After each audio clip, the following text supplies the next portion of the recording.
some minutes late. My name is Bernard Gracia and I'm Director President of EIPM. I'm very pleased to be with you this morning to speak about competence mapping. You know, competence mapping is about competencies. Competencies is about people, and we're going to cover these topics about how to map competence. Based on this mapping, how to close some gaps. And to understand what type of profile we need for today and for tomorrow. Just in very few words, for the ones who don't know about EIPM, EIPM is in very few words. EIPM is over 30 years old. We're a school. We're located nearby Geneva on the French side. We train around 5,000 people per year around the world in 9 different languages, and we have 7 branches around and 2 campuses, one here and one in Shanghai, basically, in very few words. We have 3 main pillars. One pillar, which is central pillar, which is about the research. We published recently a book on pursuing 5th generation. We are also creating a think tank, EIPM Peter Krajicek think tank. We publish a lot of white papers. And the idea is to go further on. What's next? To try to develop a kind of school of thought in terms of pursuing procurement supply management. All this information is feeding education. And in education, we have the MBX, the MBX, the diploma, all the certification programs. We can be delivered as standard programs or in-house for companies in different languages. And the link is in-company programs. We run around 5,000 main training per year in 9 different languages. For programs can be 1 day or it can be a 3 weeks program, complete certification. Beside that, we're a school. We developed a lot of tools. We develop a lot of e-learnings. We have a library of over 130 modules. We have webinars. We have videos, books. And also we developed some tools such as the competence assessment and the one on maturity of the organization. And we are worldwide. Very important point is all the information, all the documents, all the which is published by EIPM belong to EIPM, which is important for companies, global companies. It means that it will be the same content in Shanghai, for instance, or in Sao Paulo, in New York, or is in Cape Town. And this is very important for companies. Just to give you an overview about companies we're working with, we have been creating a lot of different academies around the world, and so some names here, but we also have a lot of clients without academies, but just with some programs. So this is an overview, just for you to understand where school. So school means competence improvement, and we have been working on these topics for quite some years. And the first thing it's important to speak about, it's how to define competence mapping. And what I want to say here, just to be a bit disruptive, we have to move from competence mapping for a job to buy a product or service. I'm a category buyer for service. I'm a category buyer for steel, for instance, to move for competence mapping for position in terms associated to a market or strategic position. I'm buying in a bottleneck. I'll be back on that. And I think it's very important to understand this first point. And the second point, which is important, is to understand that we recruit the people not only for one position, but to complete the other one. So I'm just going to give you some example to start with.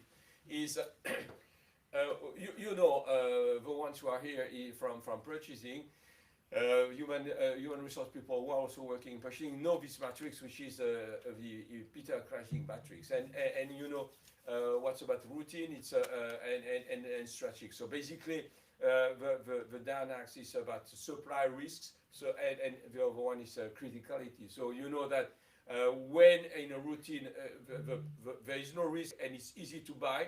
Leverage, there is no risk. There are a lot of suppliers and we buy a big quantity.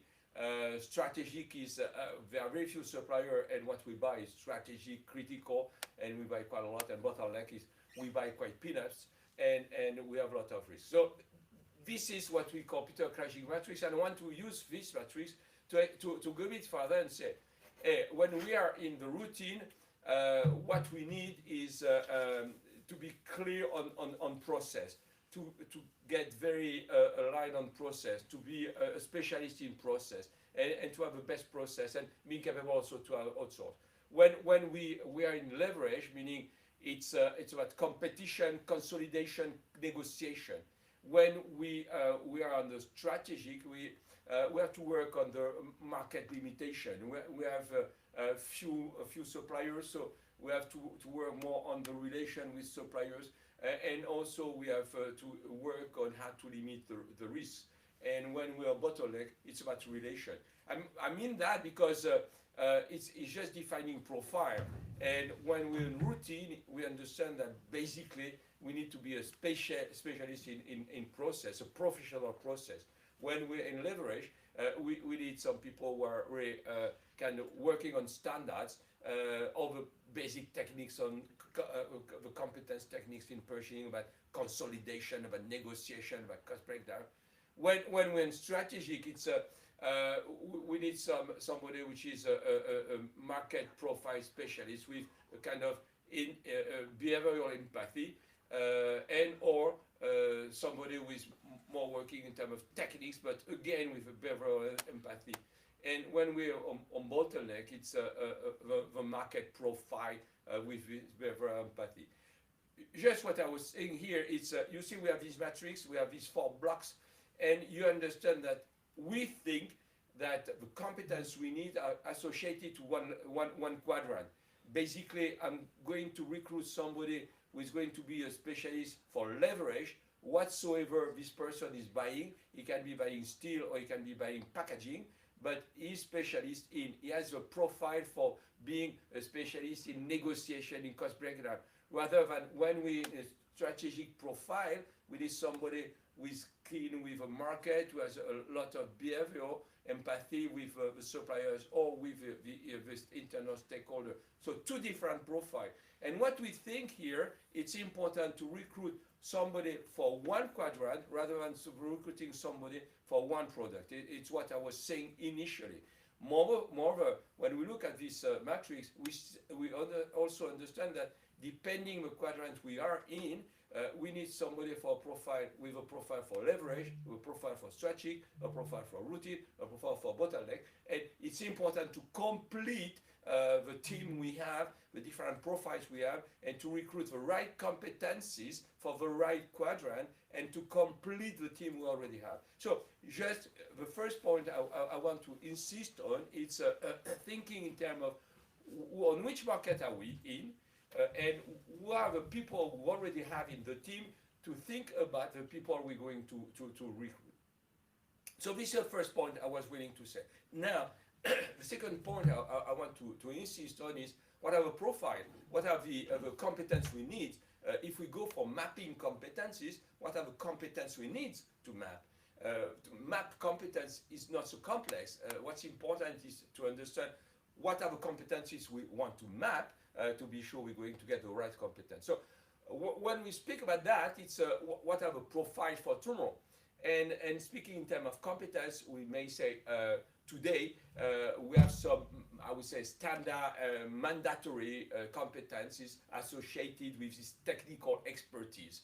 And we still need in purchasing, procurement, supply management, people who are aware, who know, who are expert in terms of cost breakdown, in terms of finance, in terms of market understanding, functional specification, micro and macroeconomy, negotiation, contract management, risks management, project management. I would say these are basics. These are the foundation for a buyer. Now, we realize with the evolution of technology, with the evolution of different elements we just went through, that we need to add some over competence. So marketing mindset, we have to understand what we are doing, and we need to be much more promoter of what we buy. The buyer doesn't have to expect the stakeholder comes to him or to her. The buyer has to promote. He needs a marketing mindset to go towards this stakeholder. A business acumen. He has to be involved in the business, meaning that he has to know or she has to know precisely what it's about. I'm not buying something, I'm buying something for something, and to understand the value, my contribution. Entrepreneur is to take risk, to measure the risk I'm taking, but without being an entrepreneur, I'm a follower, and we don't need only follower, we need people who are taking initiative. And leadership, meaning that a leader, I'm going to lead, I'm going to try to attract my stakeholders, I'm going to ask my suppliers to follow me. So this type of leadership is not just a clerk, meaning I'm just working on paper. And the last classic one is communications and active listening. For years we have been saying people from purchasing procurement was not good enough in terms of communication. And we accept that point. When we ask somebody to present a strategy, this person very frequently comes with 20 slides, and not getting this type of communication. We work a lot on these elements of communication. So basically, these are these classic, I would say, mandatory skills. We have been adding some which are also mandatory and which are crucial for us. It's what agility. Since the evolution of the last technologies, when we speak about digitalization and so on and so forth, without speaking about COVID and without speaking about the war in Ukraine, we already understood that agility was very important. Agility means being capable to jump and to work in parallel on different points, and not being in a silo, and at the same time being capable to understand and to analyze different things. Trust. I want to be trustable, and I want to trust you. And trust is very important. A supplier is not going to believe and to follow and to be your preferred client, and you're not going to be preferred client of supplier if there's not this question of trust.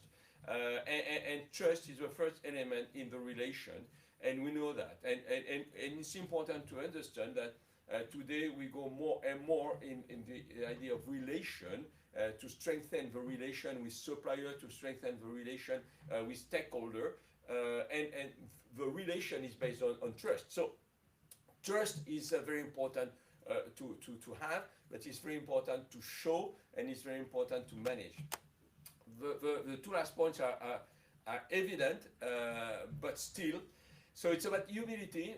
Sometimes I'm saying to a buyer, I think you don't even know how to write this word, because humility is something you very frequently lack of. So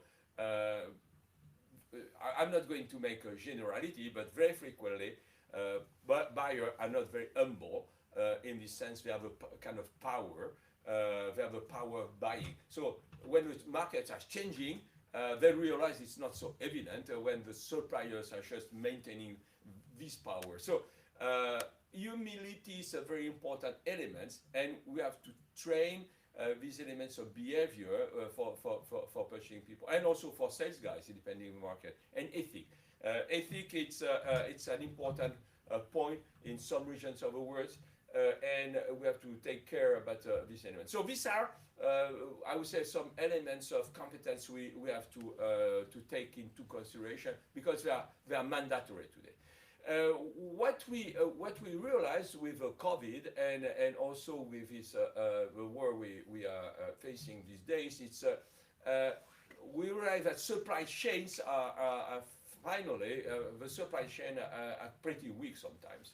And we have to work more in depth in terms of supply chain. So this is a new competence we should have to add. We realize also during the COVID that sometimes purchasing procurement people can go quite straightforward with a CEO or stakeholders to simplify, because we don't have, so we have to find a solution.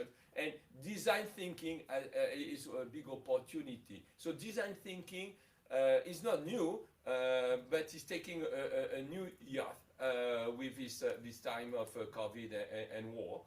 Supply chain I speak about. Digital mindset. We speak a lot about digitalization, but it's not only simplification of a process of invoicing, it's much more, you know. So speaking about digital mindset is also speaking about workflow management. and we need people engaged and quite open on these elements. And I didn't mention here the sustainability because it's a basic there, but we need people today really aware about carbon zero, decarbonization, and so on and so forth. So these are the elements we have to have, and this is basically a kind of profile for Buyer for Tomorrow. So you understood how we have to develop this competence. We understood also what our profile, and one key element again we spoke about is we think that the key of purchasing is about the relation for tomorrow. And the relation, as we say, internal relation or external relation. And the relation is built on trust. And the relation is built on value. And what we say here is values for value. Basically, if we don't have values, values is about trust, it's about humility, it's about openness, and so on and so forth. If we don't have these values, we have had time to contribute to a creation of value with stakeholder and with suppliers. So this is reason why we have to move also in terms of competence from the classic technical competencies we spoke about to the more behavioral competencies we also spoke about. So today, when we speak about competence mapping, don't focus only on the competencies, the technical competence. We have to move from this competence, technical competence, to move also to the behavioral competence. And I'm going to show you very quickly to speak about one tool, how to map competencies. We have one tool, and this tool used to be really concentrated focus on technical competencies. And based on what was just said about the behavioral competencies, we are developing a new tool including the technical competencies and behavioral competencies. We're going to have to launch by fall. So the important point is understanding about the competencies, why we're mapping competencies and how we're mapping competencies, understanding that we need profile per quadrant and not per product, understanding that these profiles should complete themselves, and understanding that these profiles are moving more and more from the pure technical competence to more behavioral competence. So I'm not saying that we're moving and without taking into consideration technical. We have a technical, we put another layer of behavioral competencies, which is much stronger than it used to be. So now let's move to how we map this competence. And we developed a tool some years ago. It was in 2004. So we are at generation 6, and we're going to develop generation 7.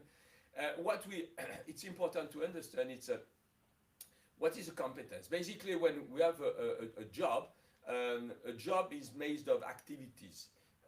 I'm doing sourcing, I'm doing contracting, I'm doing negotiation. And each different jobs may have different activities, and for each of these activities, we need some competence or skills. And based on that, we have a profile. So basically what we say here is two different jobs for two different quadrants, for instance, need two different profiles. And if we have different profiles, meaning that we do different things, different activities, so we should have different skills.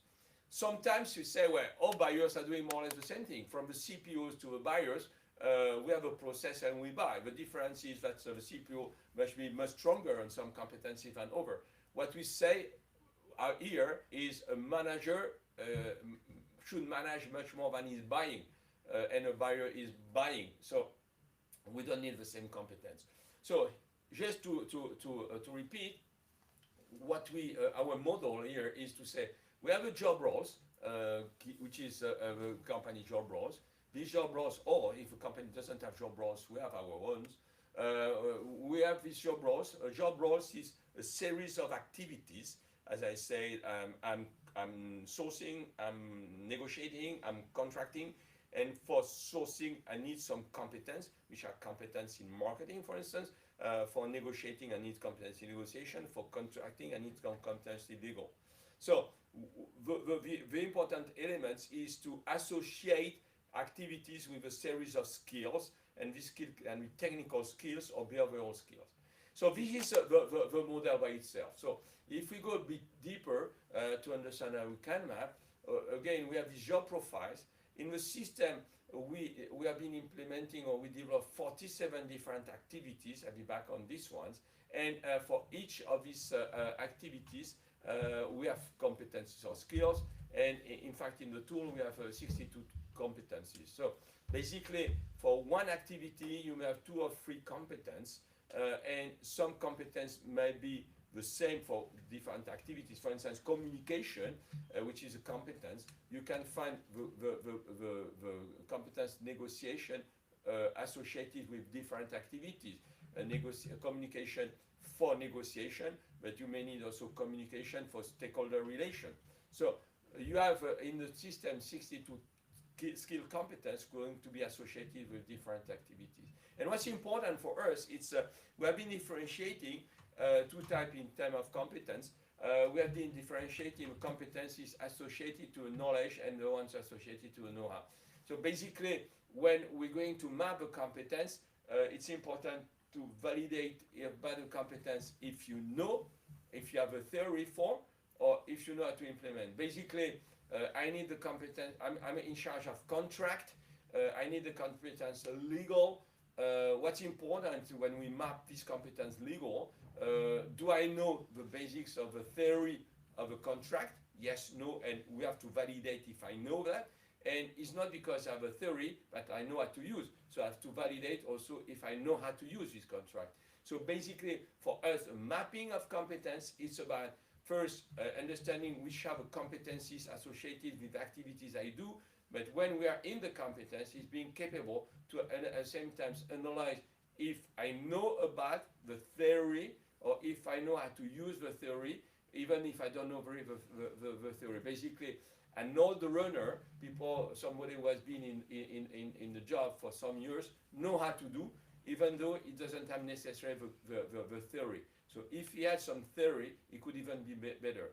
A young person getting out from a postgrad in purchasing supply management has the theory, but he doesn't have necessarily the know-how and to implement, so he needs more coaching. So this is the second part of a model, which is important, but competence mapping.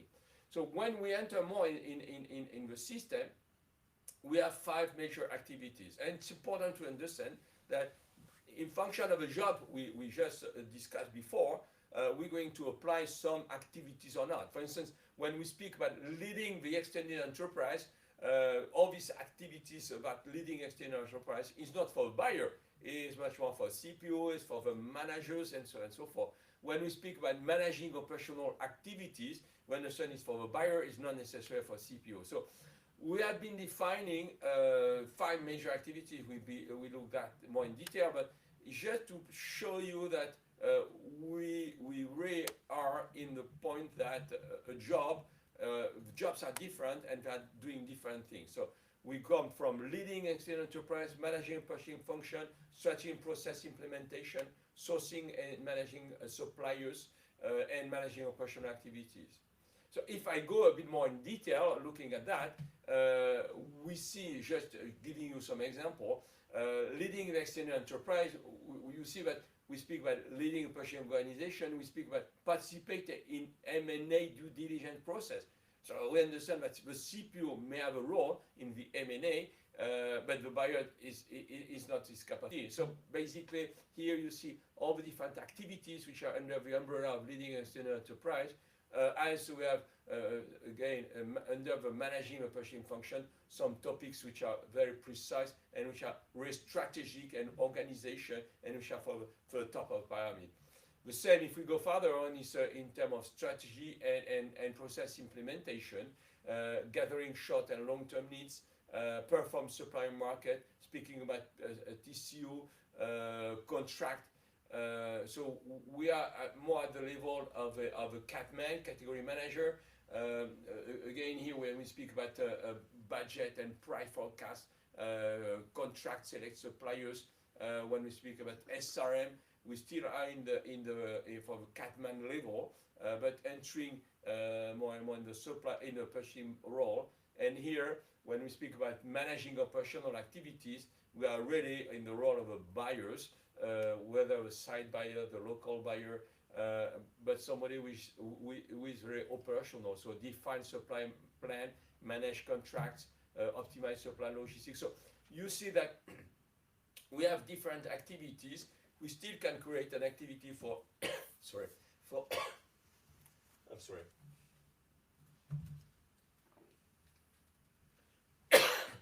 It's a problem of direct live recording. So we can see here that we have some activities, and we still can add some activities in function of the role of a company in the company. So based on these activities, we have some competence, and we have been grouping competencies in 6 blocks. Competence about the foundation, let's say the basics competencies. Competence around the TCO, competence around the process, competence around the strategy, competence around the market, and competence about the organization and system. So we have some activities, we have competencies, so and this is our Lego, if you want. So now when we work with a company, what's important is really to understand your jobs on the right hand side, and to see how your different jobs can fit with our different activities. And basically we're going to customize. We're going to take the different brick of the Lego to fit your job. So the first thing which is important is to understand the wording. What means being a manager? So sometimes in some organization everybody is a manager. So you have senior manager and junior manager, but at the end, what are the roles? What are people are doing? As you understood that our model is based on the fact that different jobs are based on different activities. We have to understand precisely the different roles of people. So we take the different job roles, we associate the activities, and each time we associate activities, we associate skills, because in front of A1, A2, and A3, we have the different competencies which are associated to this activity. So again, we have a standard model. We have different bricks. We understand your organization, and based on this organization, based on your profile, we're capable to analyze and to put in functions the activities and the competencies.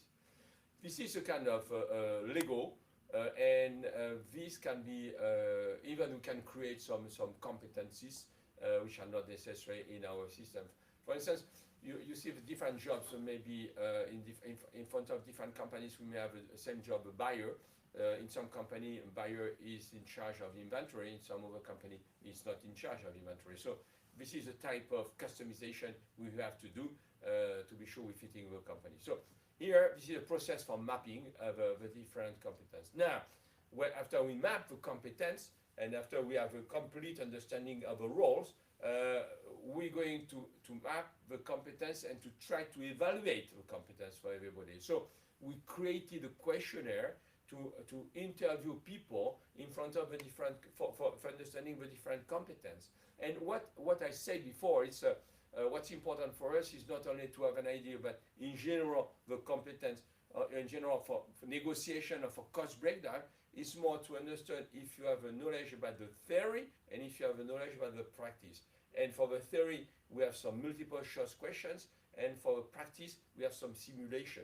So basically, if I take a competence on cost management, we may have a series of 5 or 6 different multiple choice questions, and we have a series of 3-4 simulations to validate the know-how. So we understood how to map the competencies in function of the different jobs, and what's important is not to map the job from the past, but it's to map the job and competence for the future, and that's why we help you.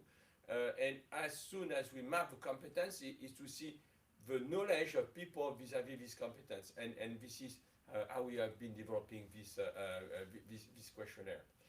Now, just one word about the tool we developed is you understood how it works. Today we have over 20,000 people who have been using the tool in different countries.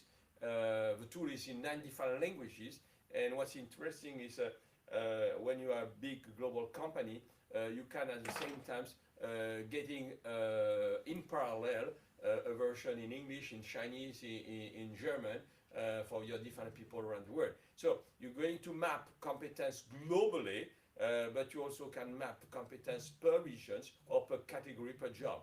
So you're going to get a complete picture of your people, and you're going to get a picture in general per job, you're going to get a picture in general per region, or you can get a picture per job and per category, for instance, the differentiating service, the direct from indirect, and so on and so forth. And as I said, we're going to open the new version, more focused on behavior by fall. And one key point when we speak about mapping, it's important to take into consideration one point. It's a hot topic. So when you do that in the company, taking care about what we're doing, we have to be very precise and to be clear about the individual data privacy. So we are totally aligned with all the regulation worldwide, even though some new regulation are entering in China, for instance, with GDPR. So we are GDPR aligned. And we work with the different worker council around, so it's totally clear and transparent. But one point which is important is communication. When you go for a mapping of competence, it has to be clear what is it for. We are in a transformation program. We want to have a mapping because we're going to reorganize. We want a mapping because the starting point for improvement process. So the communication up front is very important, and we spend a lot of time with companies to work on this aspect of communication. And this is one reason why very frequently we're not speaking first about competence assessment anymore. We speak very frequently about competence or competence survey. We speak about competence mapping. We also speak about learning survey, saying that this is a first step before an improvement process. So the competence mapping is to start a transformation. Transformation means also improvement. So this is what I was willing to say about our tool. Another point is important is we know the competence, we map this competence. What's important now is to benchmark, and to benchmark vis-a-vis best in class. If we go for mapping, it's for, as we say just now, it's for improvement. How can we improve? What is the benchmark? Vis-a-vis whom are we going to improve? So we see what are the jobs, what are the different profiles we're looking for in function of a quadrant, in function of a team, what are competence we need, how are we going to map? We saw that. So now, after this mapping, what are we doing? And again, when we speak about mapping, as I said, it's a starting point. For us, it's an improvement process. So we're going to have score. When we look at our tool, we're differentiating, as I said, on the left hand side, knowledge and know-how. And so knowledge, it's about the theory, you know, sorry, and the know-how, it's about your expertise in implementation. And you see, you're going to have a score per competence. And the score is a mix of your knowledge and your know-how. So for each competence, you're going to have a score in between 0 and 100. So you see what we did is we have a scale. And what we say here in terms of knowledge, if you have in between 0 and 20, we say you don't have any theoretical knowledge. We're not saying you fail, because it's not an exam. It's not a question of fail or pass. It's just a question of you don't have a theoretical knowledge, so you should improve. When you are 100 or 90, you have an excellent conceptual knowledge and you have capacity to transmit. And the very important point is really to understand this different scale, to know exactly where your people are, to understand what to do for improving. And it's exactly the same for know-how. You see, sorry, you don't have practice, or you have a lot of practice, and you can apply this practice in most situations. So again, the mapping is sorry.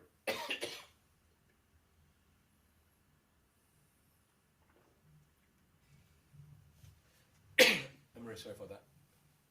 So the mapping is really about the knowledge, the know-how, and it's not about giving a score for fail or pass. It's to give a score for understanding the improvement action plans you have to do. So this is the first element, giving a tool with a scoring system. Now, when we understand that, I'm just entering here in an individual report the participant is going to get. So you have a skill. So we have here TCO by TCO, you have purchasing levers, and you have cost price breakdown. Then after we have my results with my score. So when I look at my score in purchasing levers, my score is 52.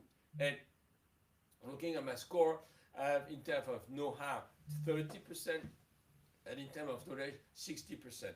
What does it mean? It means I'm better in knowledge than in know-how, meaning that even though I may not be excellent, I'm better in theory than in practice. So my score is 52.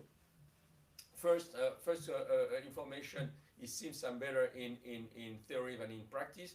Now I'm going to look at the second the benchmark compared to a group. The group is my colleague, and my score is 52, but my colleague at a level of 43. So it means that I'm better than my group, I'm better than my colleague. But when I look at the market, the average, so let's say we say 20,000 people went through the system. I'm a buyer, perhaps 6,000 people, buyers, went through the system, and these 6,000 people have been working on the purchasing levers. So when I look at the market, this is the average of these 6,000 people for the buyers. So when we benchmark for the same position, for the same competence, for the same position, and this is the average. So basically here, what we say here, my score is 52. When I look at the market, the average of the market is 52.65, meaning that I'm quite at the level of the average. So some people say, well, that's great, I'm just at the right level. Yeah, but this is just the average. When we were at school, when you were coming back from home with your score, say, okay, I'm at the average, nobody was very pleased. So average is just the average, it's not good. So that's the reason why we've been comparing to a best in class, to a top 25. So what are the top 25? If I'm taking again these 5,000 buyers, I'm taking the 25% best answers, the best quartile, if you want. And here, the average of the best quartile is 65. So you see here, my score is 52, the best quartile is 65, and I say here, we have a way for improvement. And the way for improvement is based on theory, because I'm not so good in theories, I'm 60, but mainly in terms of practice, because I'm much, it's not as good in terms of practice. And you see, target is, we discussed with companies, 70 for us is normally when we pass, when we have in a certification program, is a scoring for passing. So we say if depending your job, we at least can say that 70 is an objective. So meaning that when the score of the market is 60, even the top 25 is 65, it means that it's not so good. And somehow we have to improve, and you have to take this into consideration. When you look at cost price breakdown, my score is 62, and when you look at the know-how and knowledge, you understand that I'm much better in know-how. My colleague 65, so it means I'm under my colleague average. The market is 71, so I'm under, even my colleagues are under the market average, and I'm far away from the top 25. So here, you see that the way we have to benchmark is to take the data we have, to see the average and to see the top 25. And the top 25, by the way, are anyone. I mean, people can come for any companies we went through. So it's not the best from one company, it's the best answers we forever received. So I might score, I'm going to be compared to the average, and this is first already first information, and I'm going to be compared to the best. So this is the way for improving. So we have a mapping, we have the different competencies of this mapping. We interview people, we have this questionnaire, an online questionnaire, and we can benchmark with the best one. So we also do the same for the consolidated report, say for a job. For instance, in my company, we have 60 or 50 buyers, 30 CAD-man, and we're going to have consolidated reports. So it's exactly the same. So here, when I'm looking at functional analysis, I'm going to have the group. So in the company, it's 72, and the best are 80. When I look at the market average 71, so meaning that we are just over the average. But when you look at our best people, they are under the best of the organization of the market. So all these give you trends to see how we can improve this competence, how to close the gaps we have been identifying vis-à-vis the best one. And what's important is, again, I come back to that, it's identifying your job profiles. Somebody may say, well, I'm a buyer, but I don't need to have a clue on contract because we have a contract department which is handling everything. So even though we may say, hey, the contract is a basic for a buyer, we may get an objective, a target which is much lower for these people because it's not going to play a big role in a contract. So we have to take all that into consideration, and the tool is really dedicated to the job you're doing or to a job you should do in function of the organization we're going to implement. So based on that, we're going to have a different type of mapping to express where we are compared in terms of knowledge, in terms of know-how, compared to the average, compared to a best in class, and it's going to give us a good idea for improvement. It gives, and it's important because I remember one story some times ago when a regional director was saying to a CPO, I need to recruit people because we are not enough, and our results are not good because we're not enough. And they went through the assessment, and the poor guy, the results was that his team was very under they are not at all at the level. They are very low compared to the other ones, to the average of the team. So the first reaction has been, before recruiting more, let's improve the guys you have in to be sure at least to be at the level, and let's see what we can do with the guys we have, or recruiting new people for replacing this one. So it's an important picture to get in the company, to compare to the other one, to compare in between the region, to compare in between the categories, and to give you the process for improving.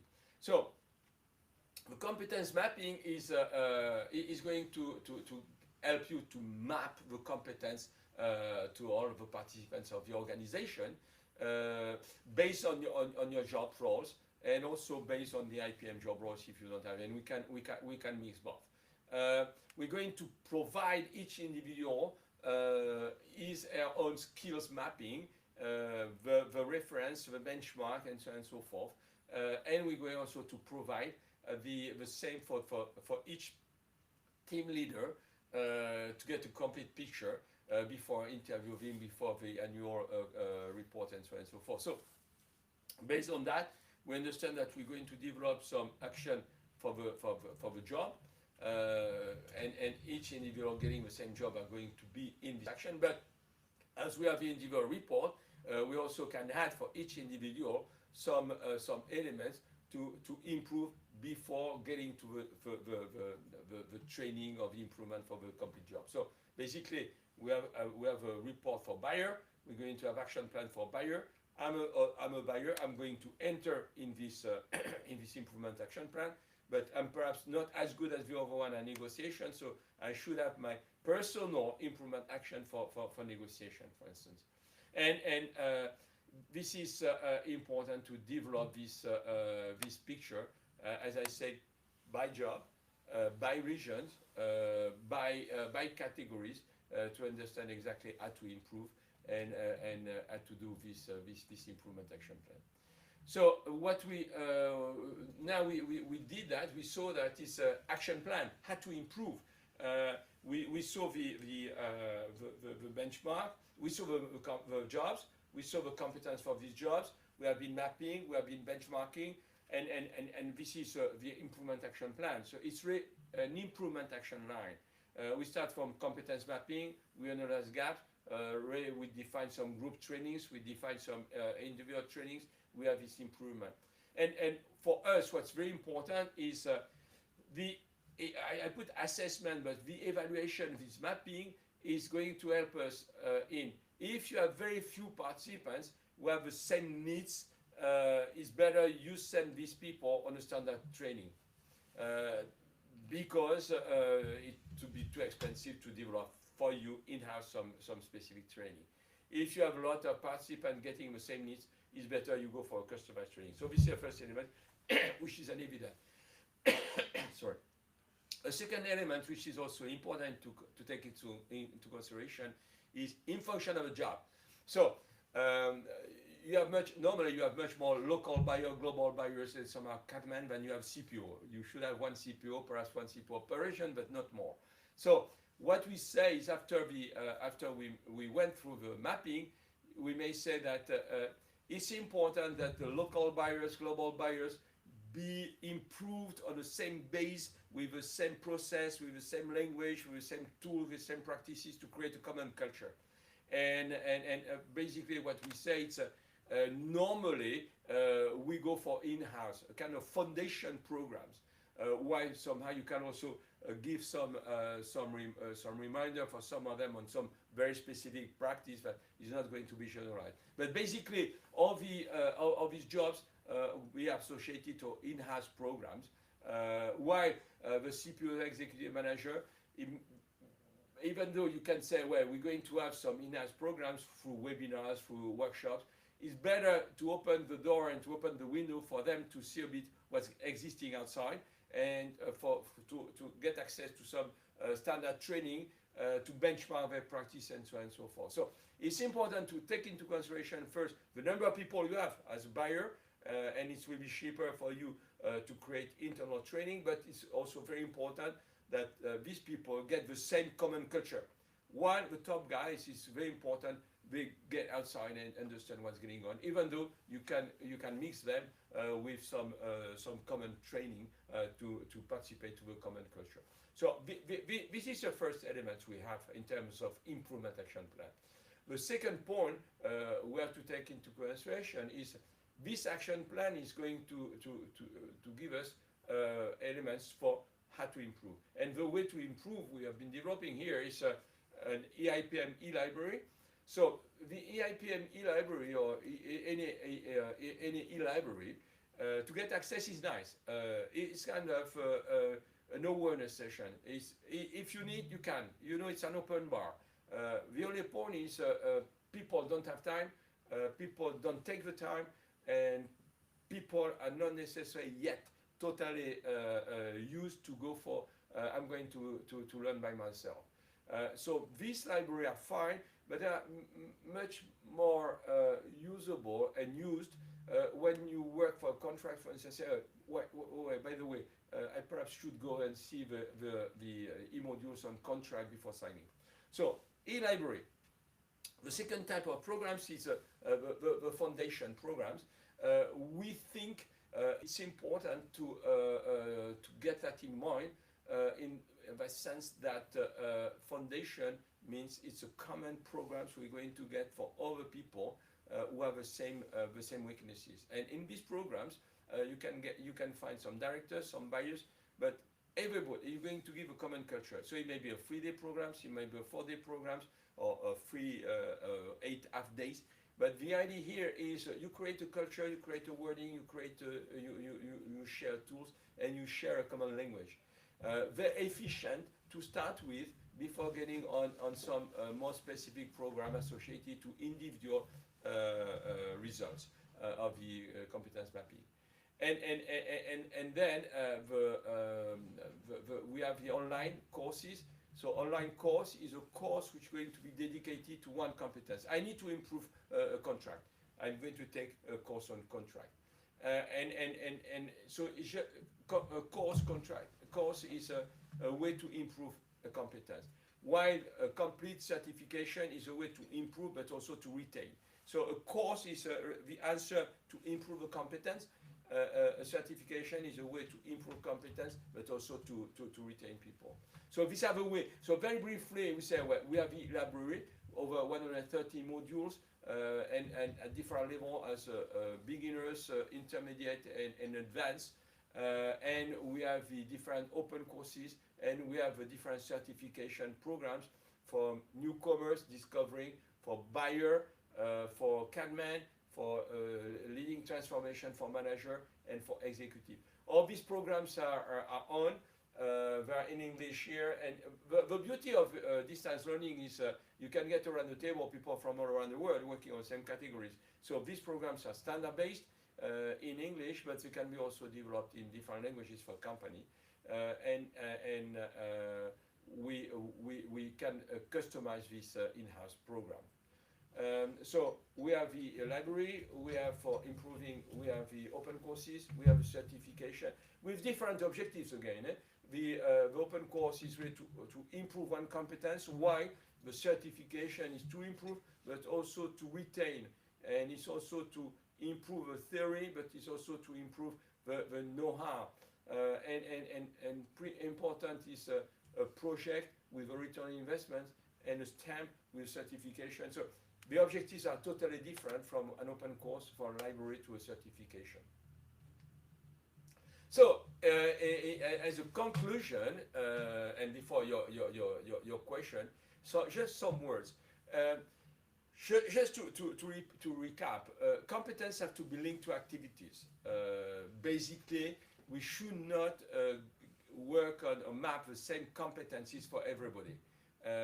What are you doing? Based on what you're doing, you should have a job roles, and these job roles are going to define some activities. These activities should be associated to the quadrant, meaning to category strategies or company strategies. So, and not necessarily to a product you buy. And the strategies to be implemented should be supported by the organization. So this is the first very important element we spoke about. The second point is we should have a competence mapping, individual competence mapping, but also we should have a group competence mapping. And this group competence mapping is to identify the best profile in function of what we're doing. And this best profile should be at the global level, should be at the regional level, should be per category. But the idea is there that we have to understand precisely how we're going to improve. In terms of competence, what's important in mapping a competence is to see we have an evolution. Competence today compared to competence from yesterday and competence for tomorrow are a bit different. We have to take more and more into consideration technologies, the evolution of technologies we inspire. We speak about more and more about digitalization, evolution of markets. We saw with COVID, we see now with Ukraine war, with the competence of evolution of strategies. The impact of carbon zero is important, and we need people who are totally open on this, and not only open, but keen and clear and experts on. And when we go for identifying the competence, identifying the jobs, then after what we do, we should try to benchmark this competence and to try to identify action plan to be closer from the best one.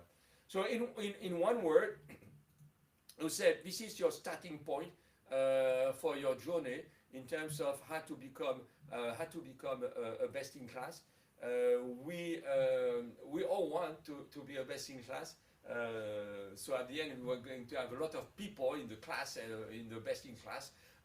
But I don't think it's totally true because we are totally different one from the other. Our organization is different, our market is different, our philosophy is different, our company culture is different, and it's important to get that in mind, that the competence is a starting point for your improvement, for becoming more best in class.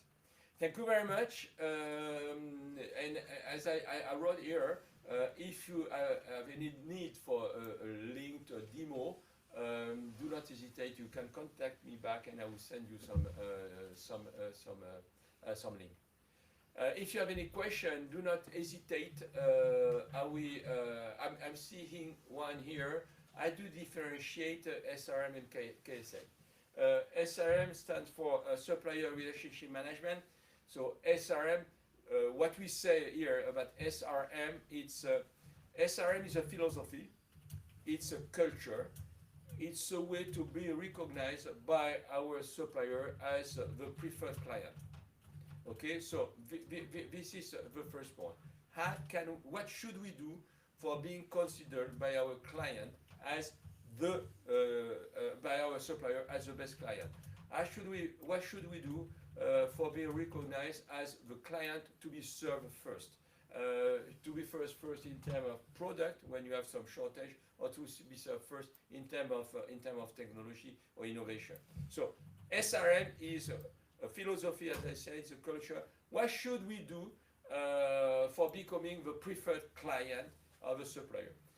So the supplier can supply us different products. It can be supplying different products in different categories, and for some categories, this supplier may be a routine. For other products, this supplier may be a strategic one. For other products, this supplier can be perhaps leverage. So basically, I want this supplier recognize me as his preferred client. But this supplier is delivering me different product and different strategy. For some of them, I'm really in a bottleneck. For some of them, I'm really, I don't care about him. So to face or to relate what we do with this supplier, we should create what we call a key supplier account manager, key SAM. And this key SAM is somebody who is coordinating all what we buy to this supplier, to be sure we are going to have one communication, one voice, to be recognized by this guy as a preferred client. So key SAM and SRM. The key SAM is a way for implementing an SRM in a company. And this is also very important for the future. And we've been working a lot with the evaluation of competence, because this guy needs some very specific competence in terms of behavioral approach, in terms of strategy, which are totally different from the category manager, for instance. I hope I answer your point. Another question is, from your knowledge, do you see difference in terms of competencies depending on the regions? For instance, do you see more efficient trained people in communication in US, for example, than in Europe or Asia? So first, I don't like to generalize. You may have some difference per regions, but you have difference per company or per sector. And this is evident. So you have some sectors which are much more advanced, or where the procurement is much more matured than in other sectors. And in this mature sector, people are keen with communication, with strategic elements, and so on and so forth. And these advanced sectors are not necessarily the advanced sectors in economy, but they may be advanced because the business have been very difficult. Just think about, for instance, the food processing industry. The procurement organization have been always pretty good and pretty mature. When we look today, perhaps we have a EIPM Peter Classic award every year. Last year, the organization, the more mature we found, was Capgemini, and Capgemini in the service. So, and when we speak about maturity, it's in terms of practice, it's in terms of high level of people, and it's in terms of tools.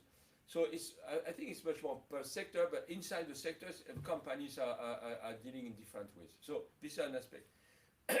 Also by culture, in Japan, for instance, the purchasing, procurement, supply management has never been one key element. That they are changing their mindset on that, but they are not as mature as we can be in Europe, or we can be in the States. So per region. When we speak about communication, for sure, American learn comedy in art and theater at school.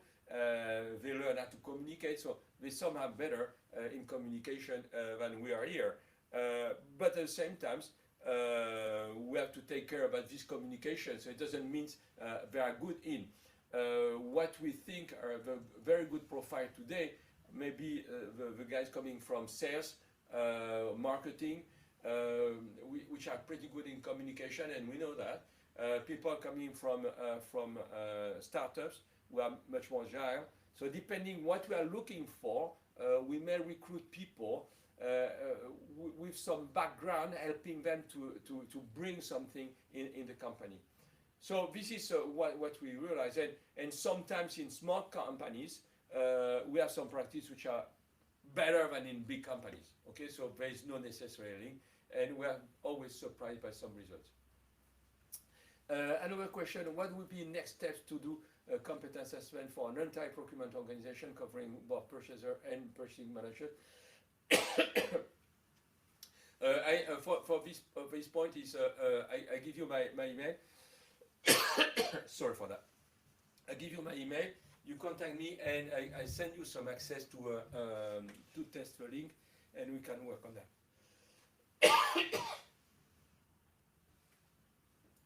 I'm very sorry.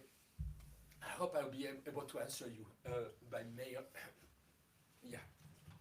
So the point is, it's pretty easy. You test the tool, you say it works. Then after, we look at your job roles. We say, hey, concerning your job roles, here are our job roles, here what we're doing. We propose you our solution in terms of competence to see if I understood correctly your wording. Based on that, we work together on the communication with your worker council, with your CE, to be sure it works. Another point which is important is we very frequently have a pilot to be sure that we invite your people and to be sure that our emails are not going to go to a junk mail. So we have a pilot with 3 or 4 people around the world to see it works, and we go. Just to give you an idea, in between the time we say go, okay, we sign a contract, it's fine, and the time we finish, we need basically 2 to 3 weeks to customize, if you have your job profiles, to communicate internally. If you don't have job profiles, it's even faster. So we say we need 2-3 weeks to prepare the communication, to prepare jobs. We give 2 weeks to answers. A complete assessment is around 3 hours, but you go and stop. So basically, you go your pace, and what we say is take your time. Don't try to do it in one shot.